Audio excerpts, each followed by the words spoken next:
Bismillahirrahmanirrahim. Assalamualaikum warahmatullahi wabarakatuh. Alhamdulillahi rabbil alamin, wa ashhadu an la ilaha illallah wahdahu la syarika lah waliyus salihin, wa ashhadu anna sayyidana wa nabiyyana Muhammadan abdullahi wa rasuluh as-sadiqul amin. Allahumma salli wa sallim wa barik ala sayyidina Muhammad wa ala alihi wa sahbihi wa man tabi'ahum bi ihsanin ila yaumiddin.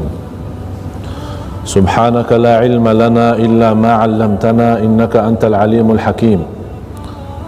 Maha suci Allah, kami tidak mempunyai ilmu apa-apa, hanya saja apa yang diberikan oleh Allah subhanahu wa ta'ala. Semoga senantiasa kita sama-sama yang hadir di sini mendapatkan ilmu bermanfaat, dan mudah-mudahan majlis kita ini menjadi saksi baik bagi kita semua, saksi baik dunia maupun saksi baik di akhirat. Amin ya rabbal alamin. Sebelum saya berbicara tentang kelahiran Nabi Muhammad sallallahu alaihi wasallam dan peristiwa-peristiwa yang terjadi saat kelahiran beliau, kedatangan cahaya yang sempurna untuk seluruh manusia, ada beberapa hal yang perlu saya sampaikan. Yang pertama, mengapa kita mempelajari sirah Rasul? Kenapa? Alasannya apa? Sebabnya apa kita belajar sirah Rasulullah SAW? Kita semua sepakat dan kita sudah faham Rasulullah sallallahu alaihi wasallam yang terbaik di antara seluruh makhluk Allah. Seluruh manusia itu yang memiliki sifat baik dari sisi akhlak, dari sisi ciptaannya Allah. Semua sifat manusia itu terkumpul.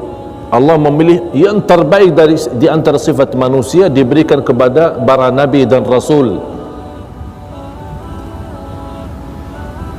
Jadi martabat para nabi dan rasul, seluruh sifat manusia dari sisi ciptaannya Allah maupun sifat akhlak dan yang lain-lain, yang terbaik Allah milih jadi untuk para nabi dan rasul.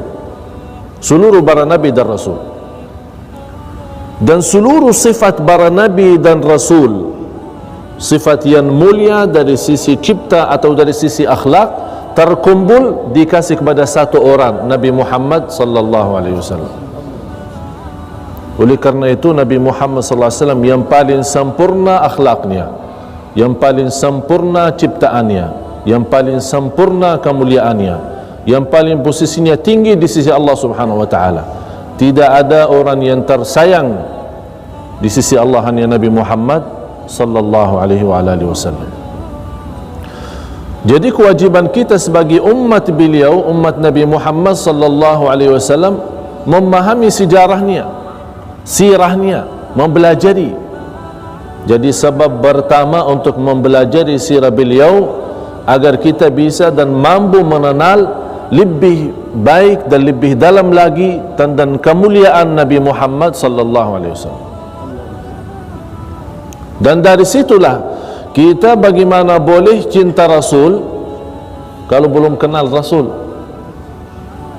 Kalau belum kenal Rasul bagaimana boleh cinta Rasul? Semakin banyak kita mengenal Rasul, mengenal sejarahnya, tahu akhlaknya, perjuangannya, kesabarannya, kemuliaannya di sisi Allah dan terhadap manusia, baru akan bertambah cinta kita kepada Nabi Muhammad sallallahu alaihi wasallam. Jadi untuk mempelajari sirah Rasulullah SAW adalah untuk menambah cinta kita kepada Rasulullah SAW. Yang ketiga, kita mempelajari sirah Nabi Muhammad SAW dari kelahirannya sampai wafatnya SAW untuk mempraktik amalan-amalan. Akan dari sirah Rasulullah akan boleh tahu tentang ayat Al-Quran dan bagaimana Rasulullah SAW saat turunnya wahyu langsung mengamalkan. Bagaimana sahabat Rasulullah saat menerima wahyu dari Rasulullah SAW, saat menerima perintah Allah, saat menerima perintah Rasulullah, langsung menjadi sebuah amalan. Artinya boleh kita mengenal amal salih melalui sirah Rasul. Akan mantap amal salih kita, terbukti. Yang keempat, Rasulullah SAW adalah contoh kita. Masing-masing harus memiliki orang-orang yang menjadi sumber contoh kehidupannya. Ada orang, apalagi di masa ini, sayang sekali kalau kita bertanya kepada anak muda, contohnya ente siapa? Dia langsung Cristiano Ronaldo. Contoh saya si fulan, bintang film. Contoh saya orang-orang Eropa atau orang Amerika. Tapi kita orang Muslim yang mencintai Rasulullah SAW, kalau orang bertanya contoh kita siapa? Rasulullah.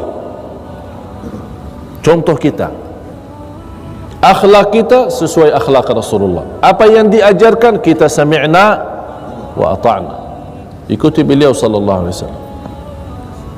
Sebagaimana terbukti cinta kita kepada Rasul adalah amal.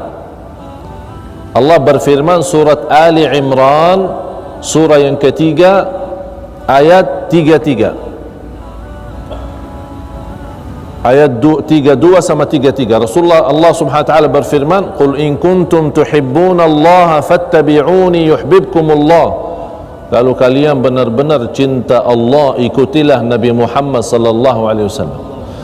Berarti bukan sembarangan orang berkata saya cinta Rasul tapi tidak ada bukti. Tidak ada bukti untuk mengikuti sunnah Rasul. Orang cinta Rasul tapi tidak pernah salat berjamaah. Orang cinta Rasul tapi durhaka kepada orang tua. Orang cinta Rasul tidak bisa amanat dan jujur. Orang cinta Rasul, ini namanya percintaan yang bohong, tidak benar. Kalau kita bertanya cinta Rasul, dia langsung jawab, oh percintaan saya kepada Rasul ada di dalam hati saya.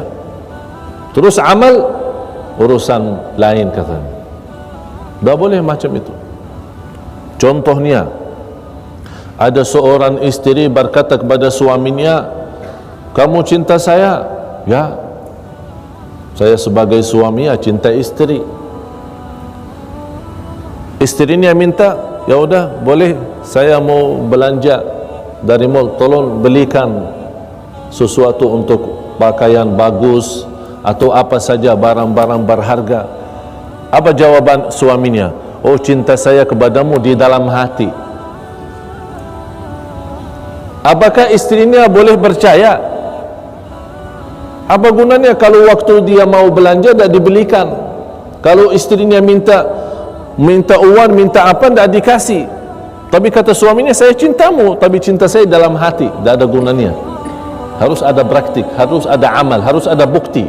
Dan begitulah cinta kita kepada Rasul ada buktinya. Rasulullah sallallahu alaihi wasallam sebagai manusia yang terbaik. Jamaah sekalian yang dimuliakan Allah Subhanahu wa taala, sallu ala Rasulillah. Kalau saya berkata sirah Rasul, saya yakin tidak cukup dalam satu hari maupun satu bulan, barangkali satu tahun belum tentu habis. Banyak hikmah, banyak pelajaran, banyak rahasia. Nabi Muhammad sallallahu alaihi wasallam sebagai nabi yang terakhir terpilih menjadi umat nabi kita ini, umat Nabi Muhammad sallallahu alaihi wasallam. Karena kemuliaan Nabi kita, kita pun sebagai umatnya mendapatkan kemuliaan. Umat yang terakhir di dalam masa dan zaman, tapi umat yang pertama masuk surga. Sebelum dari umat-umat yang lain. Ini sebuah kemuliaan bagi kita. Karena kemuliaan Nabi kita Nabi Muhammad sallallahu alaihi wasallam, kita sebagai umatnya mendapat juga kemuliaan. Amal salih kita berlipat ganda. Satu amal bisa 10 kali dan seterusnya. Salat 5 waktu mendapat pahala 50. Satu kali salawat kepada Nabi Muhammad sallallahu alaihi wa alihi wasallam, Allah balas 10 kali salawat. Banyak kemuliaan kita dapat. Tapi sebelum kita masuk dalam cerita kelahiran Rasulullah sallallahu alaihi wasallam, harus kita mengerti dan memahami kondisi dan keadaan yang terjadi di Makkah. Makkah itu tanah suci. Bagaimana cara dan sistem Allah menjadikan Makkah tempat yang diagungkan oleh manusia? Pertama orang yang membangun Al-Kaabah siapa? Yang membangun Al-Kaabah pertama kali siapa? Nabi Adam. Orang sering bawa kata Nabi Ibrahim. Nabi Ibrahim alaihissalam mengulang bangunannya. Habis terjadi banjir besar di zaman Nabi Nuh alaihissalam, hancur Al-Kaabah dan banyak tempat-tempat yang dah hancur. Allah memerintahkan dan mewahyukan kepada Sayyidina Ibrahim alaihissalam untuk bangun Al-Kaabah kembali. Tapi yang pertama membangun Al-Kaabah Sayyidina Adam alaihissalam. Dan terbukti dari banyak ayat dan banyak sejarah-sejarah para nabi, semua para nabi dan rasul sudah datang ke Makkah itu. Berarti semua para nabi dan rasul sudah haji. Walaupun cara haji itu berbeda dengan syariah Islam sama syariah yang terdahulu. Rasulullah SAW bersabda di hadis sahih, "Ma min nabiyyin illa wa hajjal bait." Tidak ada nabi sudah haji. Semua. Hijrahnya Sayyidina Ibrahim alaihissalam dengan isterinya Hajar dan kemudian anaknya Ismail alaihissalam keluar dari Mesir, terus membawa keluarganya ke Makkah dan lepaskan keluarganya di situ. Sambil isterinya berkata, "Wahai Ibrahim, kamu tinggalkan kami di sini, siapa yang urus?" Nabi Ibrahim alaihissalam diam. Sampai 3 kali ditanya sama isterinya. Yang keempat isterinya berkata, "Apakah ini perintah Allah?" Nabi Ibrahim alaihissalam hanya menggerakkan kepalanya, "Ya, ini perintah Allah." Langsung dengan keyakinan iman yang sempurna, Siti Hajar alaihissalam berkata, "Idzal la yudayyi'una." Allah tidak akan tinggalkan kami. Pasti diurus, pasti dibantu, pasti diberikan segala-galanya.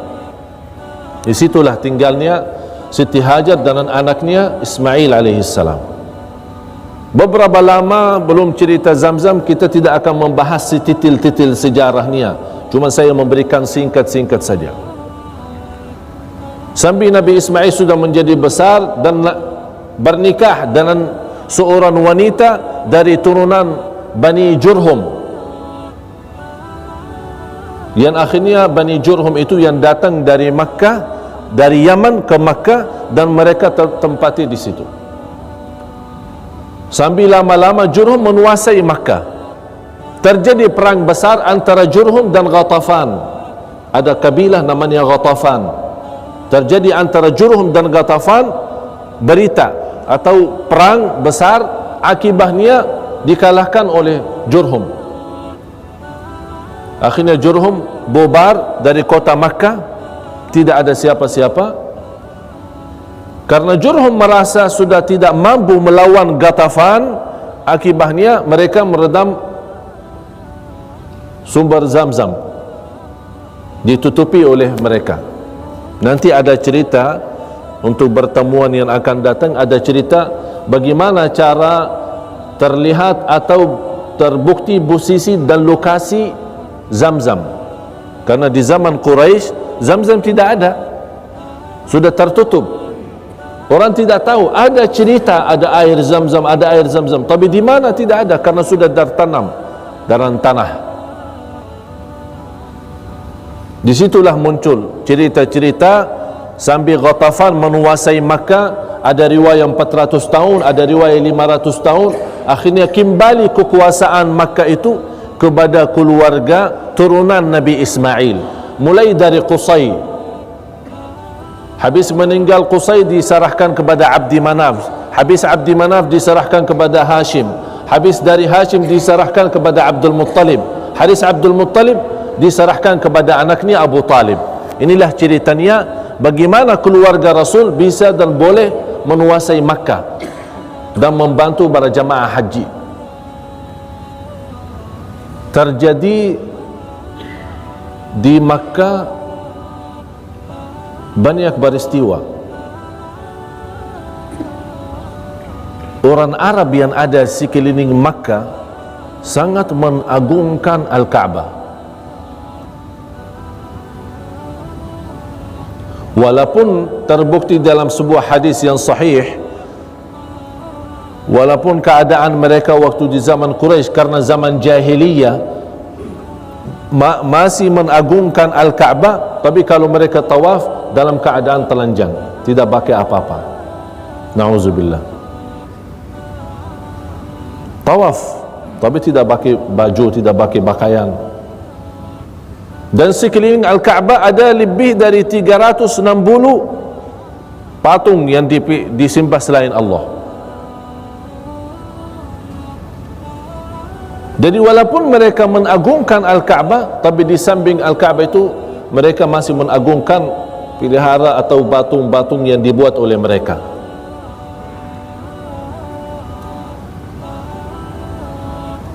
Itulah rahasia dan hikmah tersebar yang namanya syirik. Dan selalu Allah Subhanahu wa ta'ala, kalau kita melihat dari sejarah para nabi dan rasul, mulai dari zaman Nabi Nuh alaihi salam, sejak zaman Nabi Adam sampai zaman Nabi Nuh ada 10 abad. Selama 10 abad itu tidak ada berbuat syirik, semuanya tauhid, tidak ada yang berbuat syirik. Sampai datang satu zaman muncul orang salih, 5 orang salih, Yasu' wa Yaghuth wa Ya'uq wa Nasra.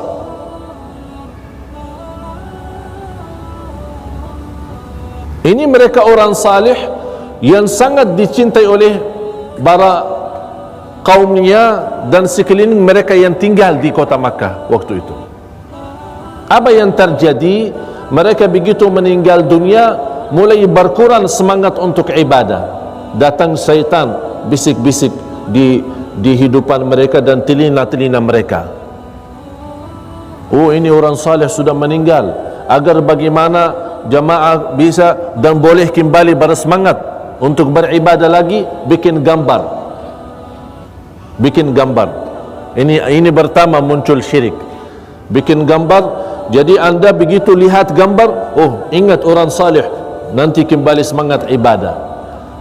Beberapa tahun kemudian, habis gambar itu disuruh oleh syaitan untuk bikin batung, tapi tidak disembah. Oh, ini hanya untuk kenang-kenangan, untuk ingat mereka, untuk mengagungkan mereka. Muncul batung-batung, pertama gambar, terus batung-batung.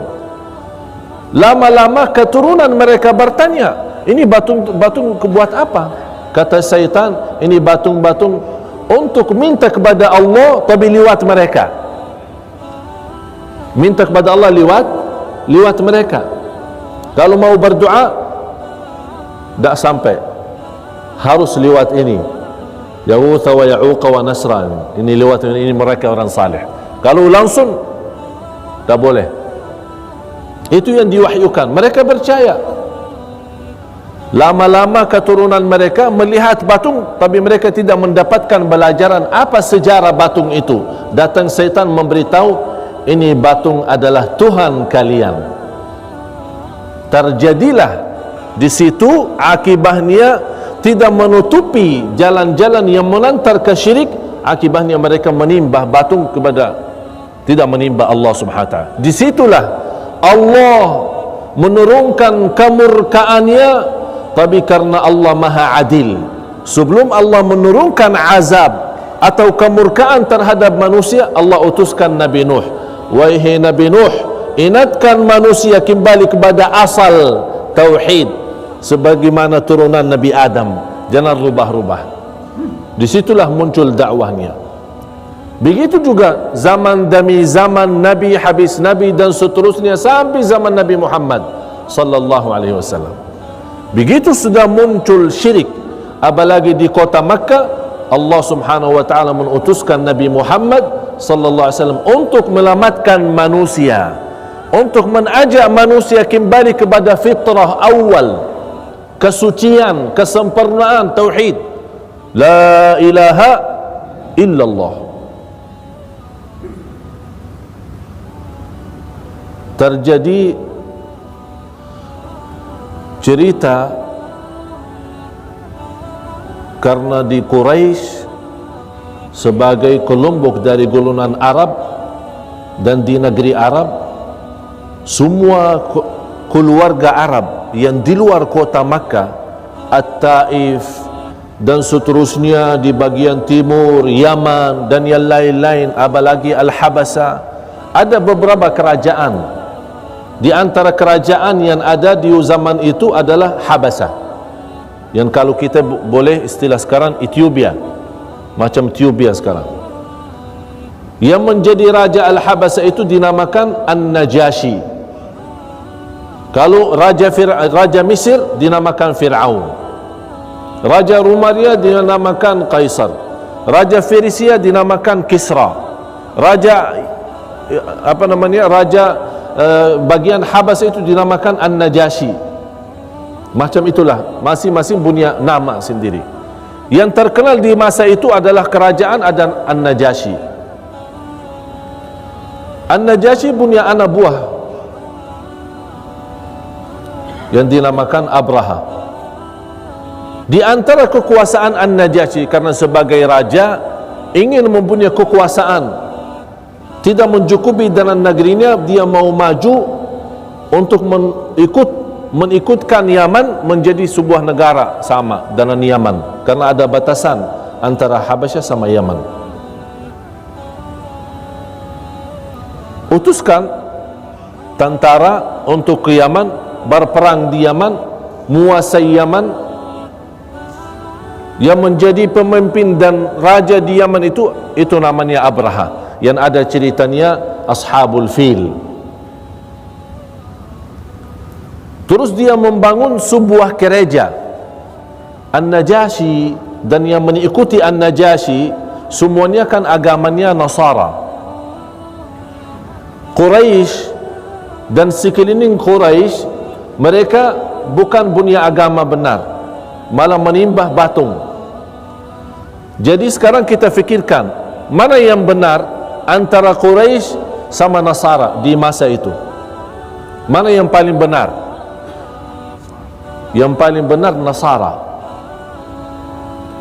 Agamanya lebih baik daripada agama Quraisy. Karena sebelum Islam, masih agama yang terbaik di dunia atau di bumi adalah Nasara. Sebelum datangnya Islam menghapus hukum agama yang sebelumnya. Kan ada Yahudi, habis Yahudi terhapus hukumnya dengan agama Nasrani, habis Nasrani terhapus hukumnya dengan agama Islam, dan tidak agama sesudah Islam. Oleh karena itu, apapun yang terbaik, yang bagus di agama sebelum Islam sudah terkumpul di dalam Islam. Apapun yang berkurang di agama sebelum Islam sudah disempurnakan oleh Islam. Oleh karena itu Allah Subhanahu wa taala berfirman, "Al-yawma akmaltu lakum dinakum wa atmamtu alaikum ni'mati wa raditu lakumul Islam madina." Agama Islam salah satu agama yang telah diridai Allah Subhanahu wa taala. Oleh karena itu kita sering baca doa, raditu billahi rabba wa bil islami dina wa bi Muhammadin sallallahu alaihi wasallam nabiyan wa rasula. Abraha membangun sebuah gereja yang terbesar di negeri Yaman.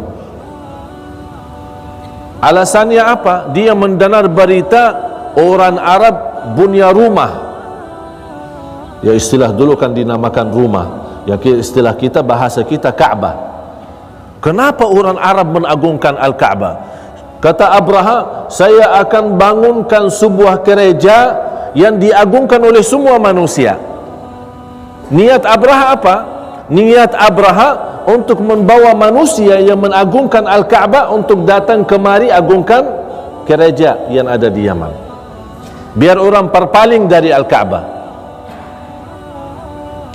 sudah terjadi bangun Al-Ka'bah, sudah terjadi bangun gereja, dan dinamakan gereja itu Al-Qulais, gereja Al-Qulais. Sekelompok manusia dari kelompok Quraisy dengar berita, ada informasi, mereka mendengar berita ada seorang membangun gereja yang besar untuk memperpalingkan manusia dari Makkah ke gereja itu. Sekelompok manusia ini marah. Siapa yang berani mengajak manusia tidak mengagungkan Ka'bah? Padahal mereka agamanya apa? Jahiliyah, bukan agama benar, menimba batu. Tapi begitu luar biasa mereka kesayangannya dan cintaannya kepada Al-Ka'bah. Mereka tidak mau ada sebuah masalah terhadap Al-Ka'bah. Begitu mereka mendengar berita, langsung mereka bergerak dari Makkah berangkat ke Yaman.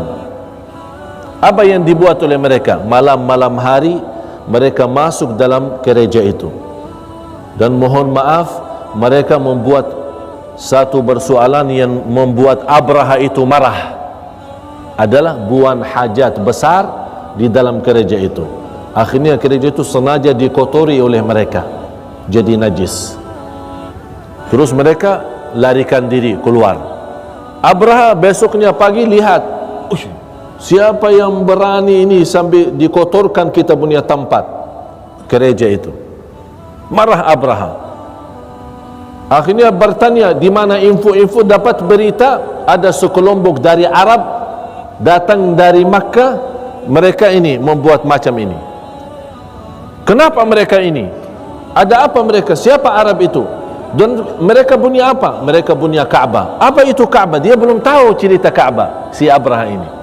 Ini Al-Ka'bah ini sebuah tempat yang diagungkan oleh orang Arab di masa itu. Marah Abraha, oh kalau memang seperti ini, saya mau hancurkan Ka'bah itu.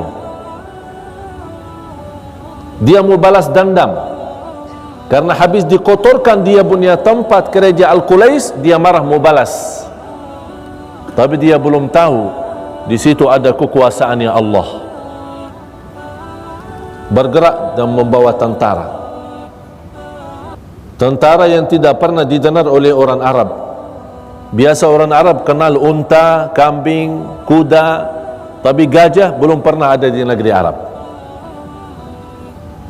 Jadi mereka mendengar berita, oh ini ada kelompok mau serani kita, gajah, ribuan gajah. Ini orang kaget, begitu lihat gajah itu sudah semua tidak ada yang berani. Sampai Abdul Muttalib yang menjadi pemimpin Makkah di saat itu, yang menguasai Makkah, beliau berkata, siapa yang berani lawan, kita pasrah. Ini rumah Allah, Allah yang urus, kita tidak ada mau ikut campur. Semua angkat tangan, keluar bobar. Terjadilah cerita yang insya Allah kita akan sama-sama belajari, dan kita akan sama-sama mendalami berita kejadian dari cerita Abraha terhadap Ka'bah, dan apa yang dibalas oleh Allah Subhanahu wa taala, dan kenapa Allah Subhanahu wa taala mengagungkan dan melamatkan Ka'bah, padahal yang menguasai Ka'bah waktu itu adalah kuffar Quraisy. Dan kita sudah faham agama Abraha kan Nasrani. Abraha kan Nasrani, berarti dibandingkan agama Abraha sama agama Quraisy, lebih baik agama Abraha. Tapi kenapa Allah bertolongkan, memberikan pertolongannya kepada Quraisy bukan kepada Abraha, padahal Abraha agama yang lebih baik daripada agama Quraisy? Inilah cerita rahasia itu untuk menyambut kedatangan Nabi Muhammad sallallahu alaihi wasallam, dan kemudian hikmahnya agar semua manusia tahu Ka'bah itu sangat agung di sisi Allah. Walaupun Allah menolong kufar Quraisy, padahal Abraha dan kaum Abraha agamanya lebih baik daripada agama kufar Quraisy. Mudah-mudahan dalam pertemuan yang akan datang Allah berikan kemudahan, dan mudah-mudahan kita sama-sama mendapatkan ilmu bermanfaat. Walhamdulillahi rabbil alamin, wa sallallahu ala sayyidina Muhammad wa ala alihi wa sahbihi wasallam. Jamaah sallu ala Rasulillah.